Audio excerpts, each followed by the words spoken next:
I always believed in honesty. My name is Ryan Matthews, 35, a software engineer from Denver, Colorado. I built my life around logic, trust, and stability. I met Emily 6 years ago at a tech conference in Austin. She was a marketing executive with a sharp tongue, an infectious laugh, and a fierce sense of ambition. We clicked almost instantly, and after a year of dating, we tied the knot. Emily was driven, beautiful, and constantly climbing the corporate ladder at her firm, while I was content with my remote job, designing back-end systems from the comfort of home. For years, we had a rhythm. She traveled frequently for business, and I, the supportive husband, stayed back, managing the house and waiting faithfully. I never questioned her until one Thursday evening when she packed a small suitcase and kissed me goodbye, telling me she'd be in Chicago for a 3-day leadership seminar. I noticed something odd.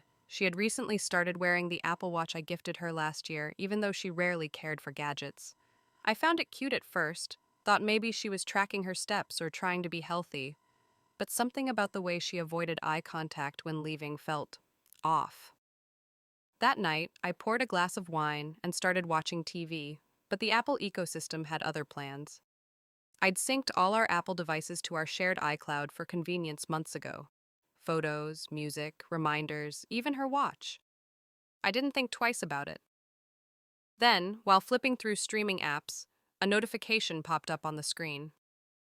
Emily's Apple Watch is ready to stream via AirPlay. I blinked. Curious, I tapped the remote, thinking maybe it was some glitch. The screen changed, and what I saw turned my stomach. The screen mirrored a live feed, a shaky camera from her wrist. I saw dim lighting, red and blue neon signs, and then a man's voice. "You look stunning tonight," he said. Emily giggled, her voice unmistakable. "So do you, babe." Babe? My chest tightened. They were in a bar, a hotel bar, judging by the decor. I sat frozen, staring at the screen as the watch continued to stream everything.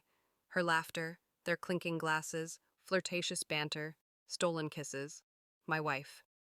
The woman who told me she was in Chicago for work was wrapped in another man's arms, whispering things I was never meant to hear.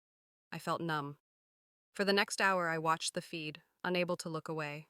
They left the bar, entered a hotel elevator. She kissed him against the wall as the numbers blinked. The watch showed brief blackness as her arm moved, then the image returned as they entered a hotel room. I heard moans, laughter, clothes rustling. I couldn't breathe. My heart thudded in my chest like a drumbeat of betrayal. This wasn't just a fling, it was something practiced, familiar. She knew him, she trusted him, she desired him. I turned the TV off and sat in silence for what felt like forever. My mind raced. Had this happened before? Was this the first time? I didn't sleep that night. The next morning, I didn't confront her. I needed more. I began going through everything. Her emails, travel itineraries, bank statements. Patterns emerged. Hotel bookings that didn't align with business travel, unexplained expenses, deleted messages that I recovered through backups. She'd been seeing him, Derek, her regional director, for over a year. They'd traveled together to multiple cities, using work as a cover for their affair. She'd even bought him gifts. And here I was, thinking I was the lucky one for having such a successful wife. I wasn't angry yet, I was broken. But I didn't want revenge in the traditional sense. I wanted clarity, closure, and a clean exit. So I waited. She returned Sunday night, all smiles and hugs, pretending nothing happened. I played along. Asked her how Chicago was, she replied, "Boring seminars, lots of coffee, same old stuff." The gall. That night I reconnected the watch to the TV, let it autoplay the footage while she was in the shower. When she walked into the living room and saw it, her face drained of all color. She froze. I didn't yell, I didn't curse. I simply looked at her and said, "You lied. For over a year, you made me believe I was your world while you built another life behind my back." She stuttered, tried to say it wasn't what it looked like, but what excuse could justify what we both saw and heard? She dropped to her knees, crying, apologizing, begging for another chance. I let her cry. I stood, walked upstairs, packed a single bag, grabbed my laptop, and walked out. I checked into a hotel nearby, filed for divorce the next morning, and sent her an email. There's no coming back from this. Keep everything. I just want peace. The weeks that followed were a blur of legal meetings, texts from friends and family, and Emily's desperate attempts to reconcile. She sent flowers, emails, voice messages, claimed she made a mistake, that she still loved me. But love doesn't come with deception. Love doesn't strip your dignity behind your back. I never replied. Instead, I poured myself into work, joined a gym, started writing code for a side project I'd been putting off for years. Slowly, I rebuilt. Strangers on Reddit who read my anonymous post became a support system.